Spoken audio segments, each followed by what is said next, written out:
أعوذ بالله من الشيطان. قال الملأ الذين استكبروا من قومه لنخرجنك يا شعيب والذين آمنوا معك من قريتنا أو لتعودن في ملتنا قال أولو كنا كارهين قد افترينا على الله كذبا إن عدنا في ملتكم بعد إذ نجانا الله منها وما يكون لنا أن نعود فيها إلا أن يشاء الله ربنا وسع ربنا كل شيء علما على الله توكلنا ربنا افتح بيننا وبين قومنا بالحق وأنت خير الفاتحين. وقال الملأ الذين كفروا من قومه لئن اتبعتم شعيبا إنكم إذا لخاسرون فأخذتهم الرجفة فأصبحوا في دارهم جاثمين. الذين كذبوا شعيبا كأن لم يغنوا فيها الذين كذبوا شعيبا كانوا هم الخاسرين فتولى عنهم وقال يا قوم لقد أبلغتكم رسالات ربي ونصحت لكم فكيف آسى على قوم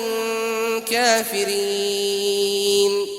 وما أرسلنا في قرية من نبي إلا أخذنا أهلها بالبأساء والضراء لعلهم يضرعون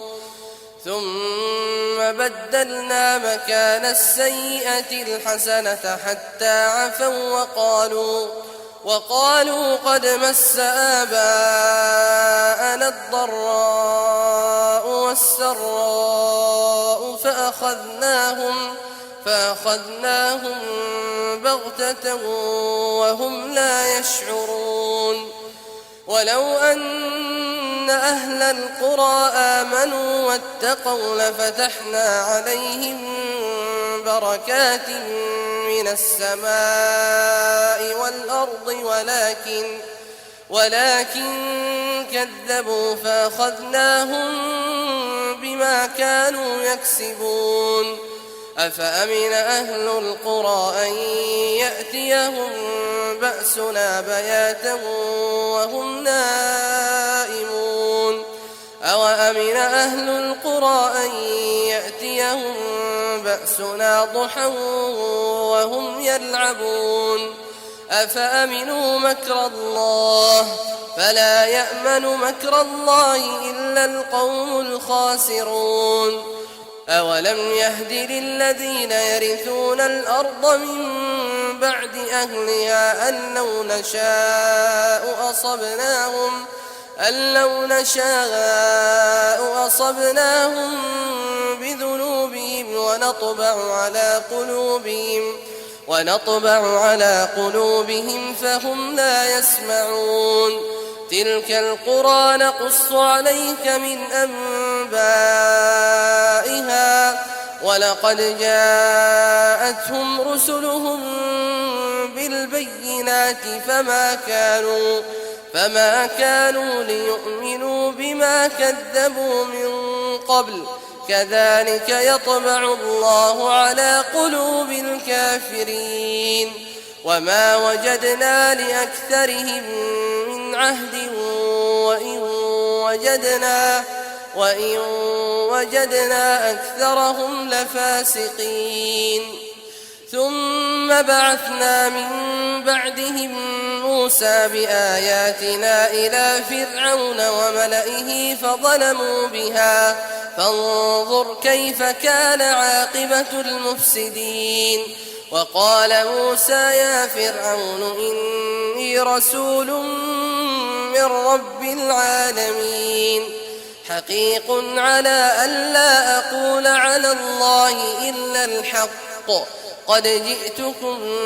ببينة من ربكم فأرسل معي بني إسرائيل. قال إن كنت جئت بآية فأت بها إن كنت من الصادقين. فألقى عصاه فإذا هي ثعبان مبين ونزع يده فإذا هي بيضاء للناظرين. قال الملأ من قوم فرعون إن هذا لساحر عليم يريد أن يخرجكم من أرضكم فماذا تأمرون؟ قالوا أرجه وأخاه وأرسل في المدائن حاشرين يأتوك بكل ساحر عليم. وجاء السحرة فرعون قالوا إن لنا لأجرا إن كنا نحن الغالبين. قال نعم وإنكم لمن المقربين. قالوا يا موسى إما أن تلقي وإما أن نكون نحن الملقين. قال ألقوا. فلما ألقوا سحروا أعين الناس واسترهبوهم وجاءوا بسحر عظيم. وأوحينا إلى موسى أن ألق عصاك فإذا هي تلقف ما يأفكون. فوقع الحق وبطل ما كانوا يعملون فغلبوا هنالك وانقلبوا صاغرين وألقي السحرة ساجدين. قالوا آمنا برب العالمين رب موسى وهارون. قال فرعون آمنتم به قبل أن آذن لكم إن هذا لمكر مكرتموه في المدينة لتخرجوا منها أهلها فسوف تعلمون. لأقطعن أيديكم وأرجلكم من خلاف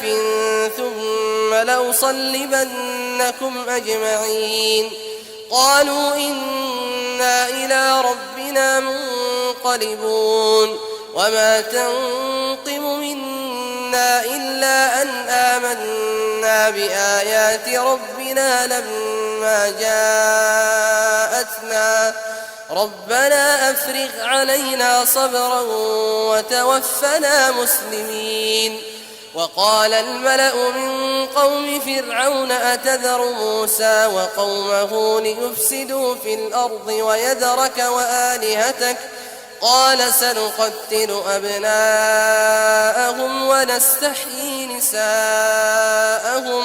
وإنا فوقهم قاهرون. قال موسى لقومه استعينوا بالله واصبروا إن الأرض لله يورثها من يشاء من عباده والعاقبة للمتقين.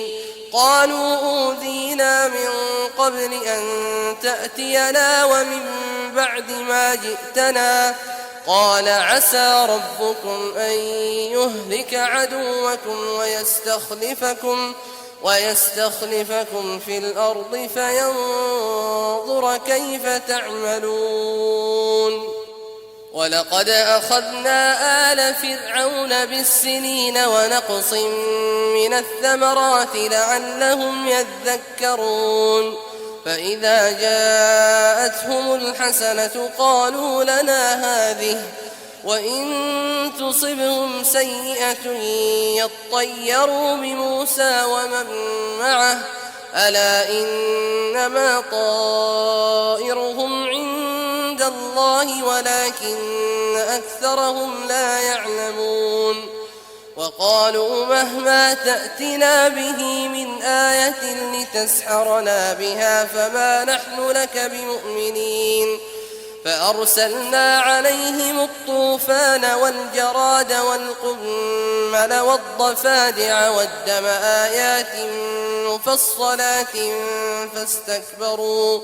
فاستكبروا وكانوا قوما مجرمين. ولما وقع عليهم الرجز قالوا يا موسى ادع لنا ربك بما عهد عندك لئن كشفت عنا الرجز لنؤمنن لك ولنرسلن معك بني إسرائيل فلما كشفنا عنهم الرجز إلى أجل هم بالغوه إذا هم ينكثون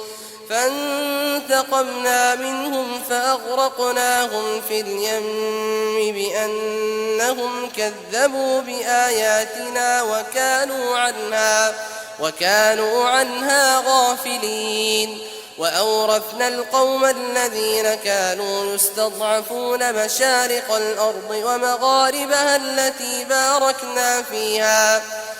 وتمت كلمة ربك الحسنى على بني إسرائيل بما صبروا ودمرنا ما كان يصنع فرعون وقومه وما كانوا يعرشون وجاوزنا ببني إسرائيل البحر فأتوا على قوم يعكفون على أصنام لهم قالوا يا موسى اجعل لنا إلها كما لهم آلهة قال إنكم قوم تجهلون إن هؤلاء متبر ما هم فيه وباطل ما كانوا يعملون قال أغير الله أبغيكم إلها وهو فضلكم على العالمين وإذ أنجيناكم من آل فرعون يسومونكم سوء العذاب يقتلون أبناءكم ويستحيون نساءكم وفي ذلكم بلاء من ربكم عظيم وواعدنا موسى 30 ليلة وأتممناها ب10 فتم ميقات ربه 40 ليلة وقال موسى لأخيه هارون اخلفني في قومي وأصلح ولا تتبع سبيل المفسدين ولما جاء موسى لميقاتنا وكلمه ربه قال رب أرني أنظر إليك قال لن تراني ولكن انظر إلى الجبل فإن استقر مكانه فسوف تراني فلما تجلى ربه للجبل جعله دكا وخر موسى صعقا فلما أفاق قال سبحانك تبت إليك وأنا أول المؤمنين قال يا موسى إني اصطفيتك على الناس برسالاتي وبكلامي فخذ ما آتيتك وكن من الشاكرين وكتبنا له في الألواح من كل شيء موعظة وتفصيلا لكل شيء فخذها بقوة وأمر قومك يأخذوا بأحسنها سأريكم دار الفاسقين سأصرف عن آياتي الذين يتكبرون في الأرض بغير الحق وإن يروا كل آية لا يؤمنوا بها وإن يروا سبيل الرشد لا يتخذوه سبيلا وإن يروا سبيل الغي يتخذوه سبيلا ذلك بأنهم كذبوا بآياتنا وكانوا عنها غافلين والذين كذبوا بآياتنا ولقاء الآخرة حبطت أعمالهم هل يجزون إلا ما كانوا يعملون واتخذ قوم موسى من بعده من حليهم عجلا جسدا له خوار ألم يروا أنه لا يكلمهم ولا يهديهم سبيلا اتخذوه وكانوا ظالمين ولما سقط في أيديهم ورأوا أنهم قد ضلوا قالوا لئن لم يرحمنا ربنا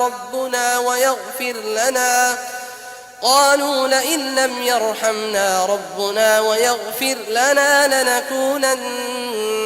من الخاسرين ولما رجع موسى إلى قومه غضبان أسفا قال بئس ما خلفتموني من بعدي أعجلتم أمر ربكم وألقى الألواح وأخذ برأس أخيه يجره إليه قال ابن أم إن القوم استضعفوني وكادوا يقتلونني فلا تشمت بي الأعداء ولا تجعلني مع القوم الظالمين قال رب اغفر لي ولأخي وأدخلنا في رحمتك وأنت أرحم الراحمين إن الذين اتخذوا العجل سينالهم غضب من ربهم وذلة في الحياة الدنيا وكذلك نجزي المفترين والذين عملوا السيئات ثم تابوا من بعدها وآمنوا إن ربك من بعدها لغفور رحيم ولما سكت عن موسى الغضب أخذ الألواح وفي نسختها هدى ورحمة للذين هم لربهم يرهبون واختار موسى قومه 70 رجلا لميقاتنا فلما أخذتهم الرجفة قال رب لو شئت أهلكتهم من قبل وإياي أتهلكنا بما فعل السفهاء منا إن هي إلا فتنتك تضل بها من تشاء وتهدي من تشاء أنت ولينا فاغفر لنا وارحمنا وأنت خير الغافرين واكتب لنا في هذه الدنيا حسنة وفي الآخرة إنا هدنا إليك قال عذابي أصيب به من أشاء ورحمتي وسعت كل شيء فسأكتبها للذين يتقون ويؤتون الزكاة والذين هم بآياتنا يؤمنون الذين يتبعون الرسول النبي الأمي الذي يجدونه مكتوبا عندهم في التوراة والإنجيل يأمرهم بالمعروف وينهاهم عن المنكر ويحل لهم الطيبات ويحرم عليهم الخبائث ويضع عنهم إصرهم والأغلال التي كانت عليهم فالذين آمنوا به وعزروه ونصروه واتبعوا النور الذي أنزل معه أولئك هم المفلحون قل يا أيها الناس إني رسول الله إليكم جميعا الذي له ملك السماوات والأرض لا إله إلا هو يحيي ويميت فآمنوا بالله ورسوله النبي الأمي الذي يؤمن بالله وكلماته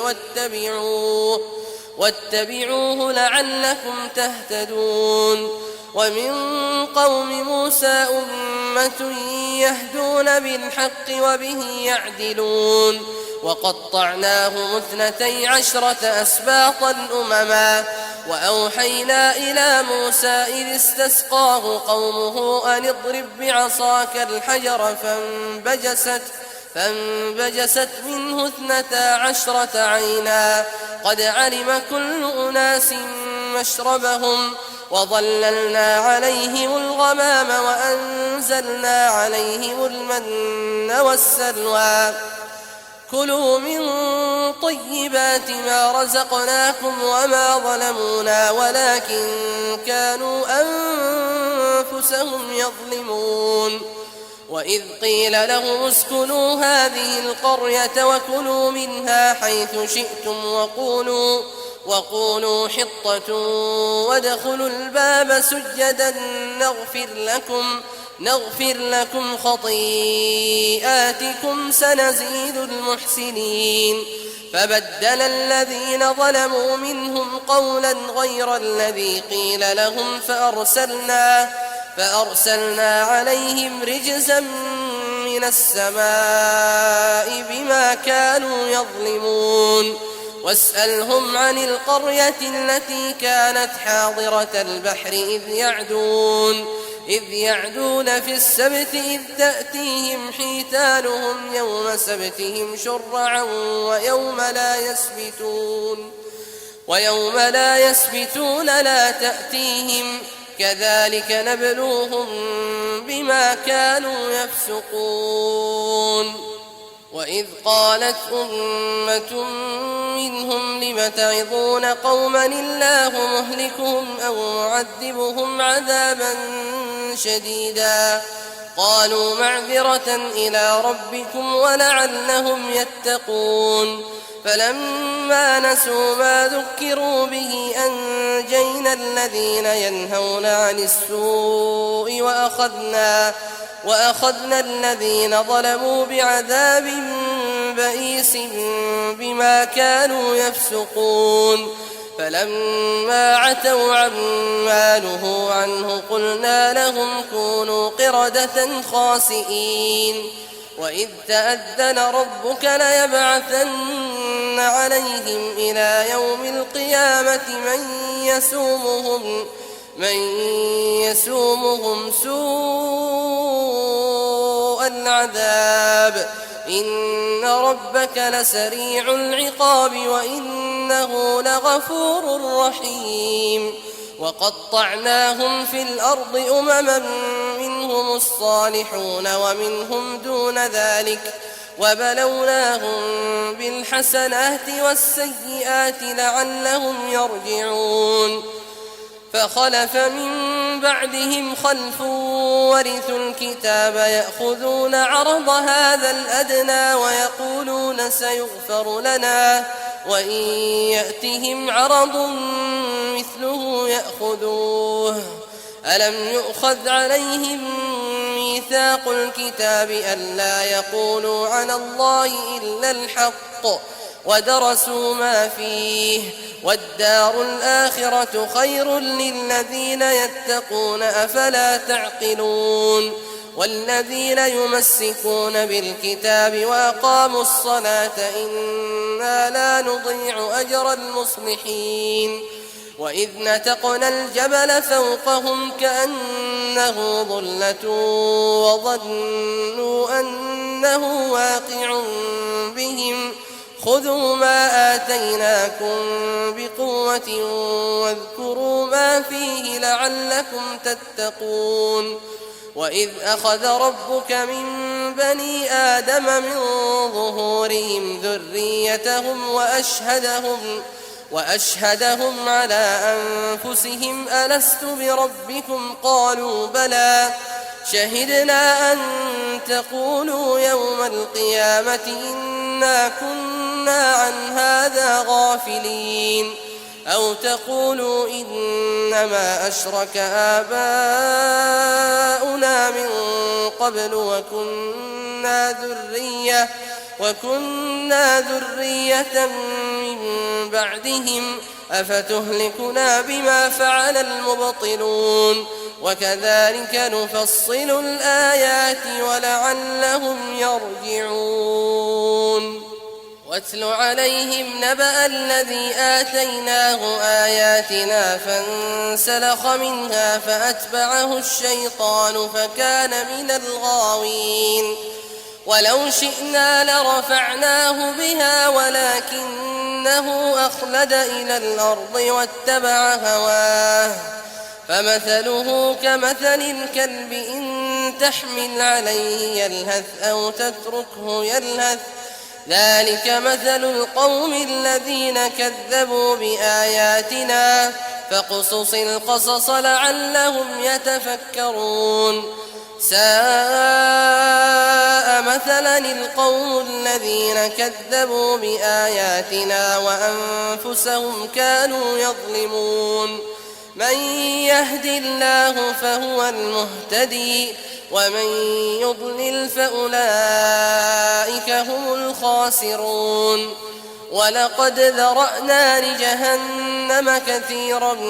من الجن والإنس لهم قلوب لا يفقهون بها ولهم أعين لا يبصرون بها ولهم آذان لا يسمعون بها أولئك كالأنعام بل هم أضل أولئك هم الغافلون ولله الأسماء الحسنى فادعوه بها وذروا الذين يلحدون في أسمائه سيجزون ما كانوا يعملون وممن خلقنا أمة يهدون بالحق وبه يعدلون والذين كذبوا بآياتنا سنستدرجهم من حيث لا يعلمون وأملي لهم إن كيدي متين أولم يتفكروا ما بصاحبهم من جنة إن هو إلا نذير مبين أولم ينظروا في ملكوت السماوات والأرض وما خلق الله من شيء وأن عسى أن يكون قد اقترب أجلهم فبأي حديث بعده يؤمنون من يضلل الله فلا هادي له ويذرهم في طغيانهم يعمهون يسألونك عن الساعة أيان مرساها قل إنما علمها عند ربي لا يجليها لوقتها إلا هو ثقلت في السماوات والأرض لا تأتيكم إلا بغتة يسألونك كأنك حفي عنها قل إنما علمها عند الله ولكن أكثر الناس لا يعلمون قل لا أملك لنفسي نفعا ولا ضرا إلا ما شاء الله ولو كنت أعلم الغيب لاستكثرت من الخير وما مسني السوء إن أنا إلا نذير وبشير لقوم يؤمنون هو الذي خلقكم من نفس واحدة وجعل منها زوجها ليسكن إليها فلما تغشاها حملت حملا خفيفا فمرت به فلما أثقلت دعوا الله ربهما لئن آتيتنا صالحا لنكونن من الشاكرين فلما آتاهما صالحا جعلا له شركاء فيما آتاهما فتعالى الله عما يشركون أيشركون ما لا يخلق شيئا وهم يخلقون ولا يستطيعون لهم نصرا ولا أنفسهم ينصرون وإن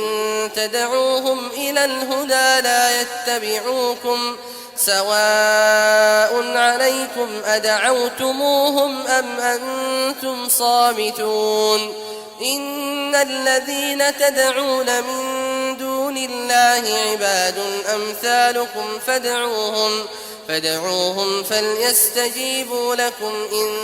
كنتم صادقين ألهم أرجل يمشون بها أم لهم أيدي يبطشون بها أم لهم أعين يبصرون بها أم لهم آذان يسمعون بها قل ادعوا شركاءكم ثم كيدون فلا تنظرون إن وليي الله الذي نزل الكتاب وهو يتولى الصالحين والذين تدعون من دونه لا يستطيعون نصركم ولا أنفسهم ينصرون وإن تدعوهم إلى الهدى لا يسمعوا وتراهم ينظرون إليك وهم لا يبصرون خذ العفو وأمر بالعرف وأعرض عن الجاهلين وإما ينزغنك من الشيطان نزغ فاستعذ بالله إنه سميع عليم إن الذين اتقوا إذا مسهم طائف من الشيطان تذكروا فإذا هم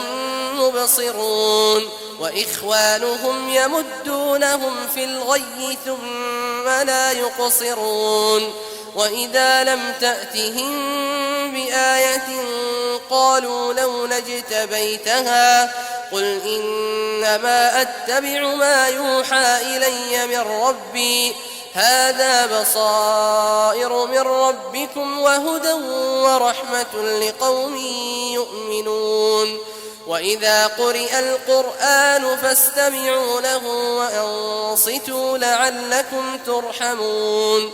واذكر ربك في نفسك تضرعا وخيفة ودون الجهر من القول بالغدو والآصال ولا تكن من الغافلين إن الذين عند ربك لا يستكبرون عن عبادته ويسبحونه وله يسجدون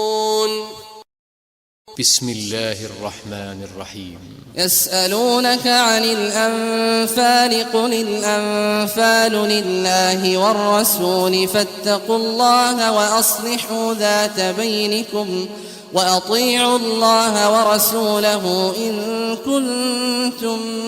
مؤمنين إنما المؤمنون الذين إذا ذكر الله وجلت قلوبهم وإذا تليت عليهم آياته زادتهم إيمانا وعلى ربهم يتوكلون الذين يقيمون الصلاة ومما رزقناهم ينفقون أولئك هم المؤمنون حقا لهم درجات عند ربهم ومغفرة ورزق كريم كما أخرجك ربك من بيتك بالحق وإن فريقا من المؤمنين لكارهون يجادلونك في الحق بعدما تبين كأنما يساقون إلى الموت وهم ينظرون وإذ يعدكم الله إحدى الطائفتين أنها لكم وتودون أن غير ذات الشوكة تكون لكم ويريد الله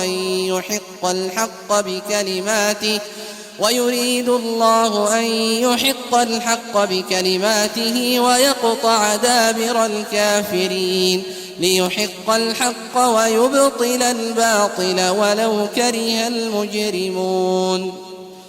إذ تستغيثون ربكم فاستجاب لكم أني ممدكم